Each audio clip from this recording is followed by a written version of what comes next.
cette parole qui est inspirée du livre d'Ésaïe avec le titre du sermon « Dieu renouvelle ». Alors, le récit de la Nativité, selon Luc, qui vient d'être si bien lu par nos jeunes, nos adolescents tout à l'heure, ce récit, c'est familier à la quasi-majorité d'entre nous. Et ce n'est pas le cas des versets édifiants de la lettre de Paul à Tite qui vient d'être lue, qui nous dévoile la bonté et l'amour de notre Sauveur, mais c'est des versets dont on fait la lecture assez rarement. Ce n'est pas le cas non plus de certains livres de l'Ancien Testament, tels ceux du prophète Ésaïe, dont certains chapitres aussi sont beaucoup moins connus que d'autres. Ce matin, nous allons nous attarder aux paroles d'Ésaïe, au chapitre 62, les versets 6 à 12, afin d'y avoir une perspective qui est chrétienne, c'est-à-dire une vision de foi en Jésus, qui est celui qui accomplit la prophétie. Le nom d'Ésaïe, ça signifie « le salut du Seigneur ». Donc, c'est un nom qui est tout à fait approprié à la mission d'Ésaïe. Au chapitre 7 à 11 de son livre, Ésaïe a annoncé la venue d'un enfant qui naîtrait d'une jeune fille, Emmanuel, Dieu avec nous. Il sera le Messie, le fils de David, tant attendu, sur qui reposera l'Esprit et dont la domination sera universelle. Nous savons que cette prophétie, comme tout l'Ancien Testament, pointe vers Jésus lorsque Dieu devint chair et que le renouvellement a émergé non pas seulement pour tout Israël, mais aussi pour nous et pour toute l'humanité. Quant au verset du passage d'Ésaïe 62 que nous allons investir davantage aujourd'hui, au moment de l'écriture du livre, les paroles qu'il renferme, c'était destiné à encourager Israël, qui avait été auparavant conquis par les Babyloniens. Donc, ils avaient besoin de réconfort et d'assurance en tant que nation choisie. Entrons maintenant avec attention dans ce texte qui nous a été proposé dans le lectionnaire de cette semaine, Ésaïe 62, versets 6 à 12, et débutons au verset 6 et 7. Sur tes murs, Jérusalem, j'ai placé des gardes qui ne resteront jamais silencieux, de jour comme de nuit. Vous qui êtes chargés de la rappeler à l'Éternel, ne vous accordez aucun répit. Ne lui laissez aucun répit jusqu'à ce qu'il établisse Jérusalem et fasse d'elle un sujet de louange sur toute la terre. C'est déclaré ici comme étant un grand acte de miséricorde et un gage de cette miséricorde que pour accomplir ce qui est prévu, des gardes soient postés sur les remparts de la ville. Ces veilleurs ont à cœur de rester alertes jour et nuit. Ils ne doivent jamais se taire. Ils doivent avertir à temps opportun ou même inopportun. L'apôtre Paul lui dirait cela ainsi, « Priez sans cesse » dans sa lettre aux Thessaloniciens. Nous, de même, qui sommes fidèles en ce siècle-ci, devons, le plus possible, jusqu'à sans cesse, jusqu'à jour et nuit, être en conversation avec le Père, le Fils et l'Esprit. On peut parler à notre Papa d'amour parce que Jésus nous l'a révélé personnellement. Ces entretiens de jour et bien souvent de la nuit, comme plusieurs d'entre nous, nous veillons la nuit, ça donne un nouveau sens maintenant que Jésus est venu. Il nous a montré que ces conversations intimes, ça construit notre relation avec notre Père, avec Jésus, avec l'Esprit, et ça a pour résultat de lui parler de notre condition, de la condition de l'Église, comme les gardes du temps d'Ésaïe faisaient pour Jérusalem. Ils s'entretenaient continuellement de l'État. Israël priait pour être délivré. Nous prions le libérateur. Jésus a révélé qu'il est le sauveur annoncé. Nous avons un sauveur à qui parler. Et tout comme Ésaïe a dit de ne jamais se taire, Jésus nous a appris à nous tenir en présence de notre Père, à demander, à chercher, à frapper pour notre Église, pour nos amis, pour nous, pour nos proches, pour notre quartier, pour notre ville. Nous lui demandons de la force pour tous, pour faire face aux épreuves. Nous lui demandons de nous accorder une paix qui dépasse la compréhension, de nous rappeler l'espérance que nous avons en lui. Notre espoir est vraiment tout autre que celui d'Israël, puisque Jésus est déjà venu, nous en sommes à un autre temps, et nous savons qu'il intercède sans cesse pour nous, tout comme les gardes qui étaient sur les murailles. Dans son commentaire, Matthew Henry écrit que le peuple qui confesse sa foi en Dieu a pour caractéristique d'invoquer le Seigneur. On a un beau chant qui s'appelle justement « J'invoque le Seigneur ». Donc, invoquer le Seigneur, persévérer dans cette voie, même dans les moments difficiles, lorsque on est considéré parfois comme abandonné, comme rejeté. Le peuple de Dieu, c'est ceux qui se souviennent du Seigneur. Ils se rappellent les uns les autres, donc mutuellement. C'est le peuple qui professe sa foi en Dieu. Ça doit être un peuple de prière, qui est fervent et qui est persévérant. Nous devons justement persévérer dans ces prières pour sa miséricorde sur l'Église, jusqu'à ce qu'elle réalise pleinement la mission qui lui a été confiée. Et c'est un bon signe, frères et sœurs, quand Dieu s'approche de nous par des voies de miséricorde, lorsqu'il répand sur nous un esprit de prière et nous incite à être fervents et constants dans l'intercession.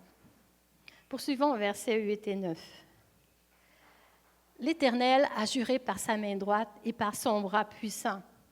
Je ne donnerai plus ton blé comme nourriture à tes ennemis, et les étrangers ne boiront plus ton vin nouveau, fruit de ton travail. Mais ceux qui auront récolté le blé mangeront et loueront l'Éternel. Et ceux qui auront vendangé boiront du vin nouveau dans le parvis de mon sanctuaire. Quelle belle promesse. On voit ici la miséricorde de Dieu qui nous donne l'abondance, il nous donne la paix pour en jouir. La terre donne ses fruits et il y a des mains pour les récolter. Elles ne sont pas emportées par la maladie ou la guerre. Il y a des mains qui sont disponibles. Les étrangers, les ennemis ne viennent pas s'en emparer, ni nous la prendre une fois les récoltes faites. Nous mangeons le fruit de notre travail. Et le pain, il ne nous est pas enlevé de la bouche. Et surtout, on a l'occasion et ce désir d'honorer Dieu avec cette récolte. Ces parvis nous sont ouverts.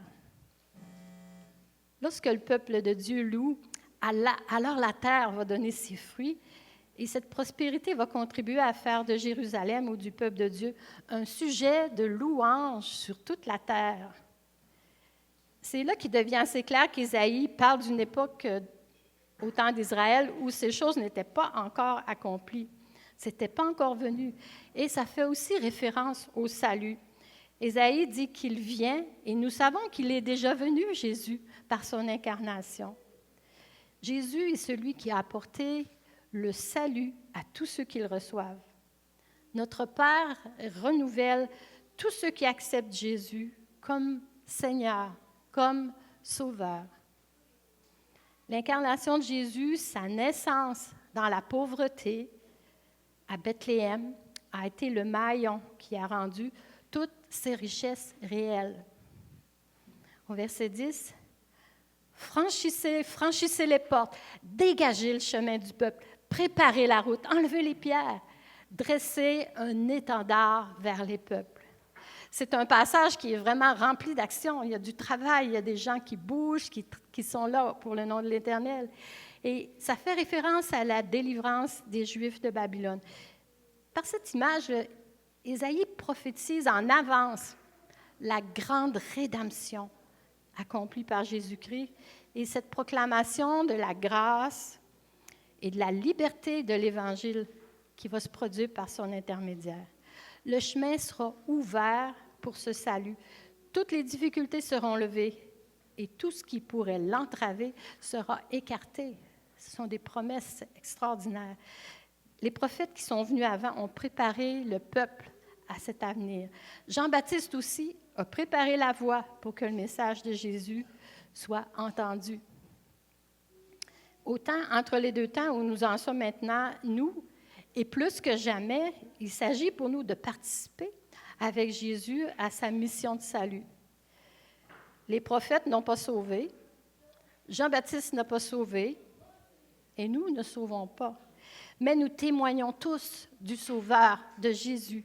celui qui sauve, qui nous libère. Et nous participons activement à son ministère par les paroles et les actions qui nous inspirent à dire, qui nous inspirent à faire pour lui, pour son nom. Et Dieu, pendant que nous sommes à son service, nous renouvelle là où il nous a placés avec les dons et l'esprit qu'il a mis en nous. Verset 11. Voici ce que l'Éternel annonce aux extrémités de la terre. Dites à la fille de Sion, ton salut arrive. Il a son salaire avec lui et sa récompense est devant lui. Cette proclamation jusqu'aux extrémités de la terre doit se rapporter à l'Évangile de Christ, qui doit être prêché à toute la création. Et elle sous-tend la gloire du Christ annoncée et proclamée partout sur la terre. Voici, ton salut vient. Le Christ n'est pas seulement le Sauveur, mais il est le salut lui-même. Son salut, ça réside à la fois dans l'œuvre et dans la récompense aussi qu'il apporte. Car ceux qui lui appartiennent, ils ne s'ennuient pas. Ils ne sont ni oisifs, ni inactifs. Et on peut le constater dans notre Église qu'on n'est pas oisif ni inactif. On a toujours à rendre service au peuple et à ceux qui sont autour de nous. Verset 12, on les appellera peuple saint, racheté de l'Éternel. Et toi, on t'appellera recherché, ville non abandonnée. Ces noms expriment une joie qui est dans le Seigneur pour son peuple. Et le peuple dont nous faisons partie reçoit maintenant des noms qui reflètent son nouveau caractère, saint et racheté. L'apôtre Pierre aussi souligne que nous sommes une nation sainte et un peuple choisi par Dieu dans sa première lettre. Chacun de ces noms, ça met en lumière un aspect important de ce que nous sommes. Dieu veut faire de nous un peuple saint. Il travaille constamment à nous transformer pour cela. Et aussi une lumière qui brille, qui témoigne dans ce monde obscur. Dieu nous cherche, il nous trouve, il continue à chercher, il trouve encore. Et ceux et celles qui lui appartiennent, ou qu'ils soient dispersés, oubliés ou perdus, il va les chercher, il va les retrouver. En tant que croyants, nous trouvons en Jésus l'accomplissement d'Ésaïe 62. C'est lui le Messie qui a proclamé et incarné le règne de Dieu. Il est le serviteur souffrant qui a offert le salut au monde. Et il est révélateur que dans l'Évangile de Luc, au chapitre 4, c'est rapporté que Jésus a commencé son ministère en lisant le passage d'Ésaïe lorsqu'il a ouvert le rouleau et lu ce que nous savons être Ésaïe 61 et a dit aujourd'hui, cette parole de l'Écriture est accomplie. Vous l'avez entendue. La foi que ça engendre, ces paroles du livre saint, ça nous porte ensemble à plus de foi. On se souvient constamment que nul autre que Dieu ne pouvait nous rendre saints et nous racheter. Ce n'est pas la psychologie, ce n'est pas d'autres approches, c'est seulement Dieu, c'est seulement Jésus qui peut faire ça. Lorsqu'il s'est fait chair, il est entré dans notre monde et il est venu réaliser ce plan merveilleux de Dieu. En cette saison de Noël, que Dieu renouvelle ses enfants par une communion vivante dans le Père, le Fils et le Saint-Esprit au repas de sa fête, qu'il est bon de partager avec les saints sa table, nous tous qui sommes les rachetés du Seigneur. Amen.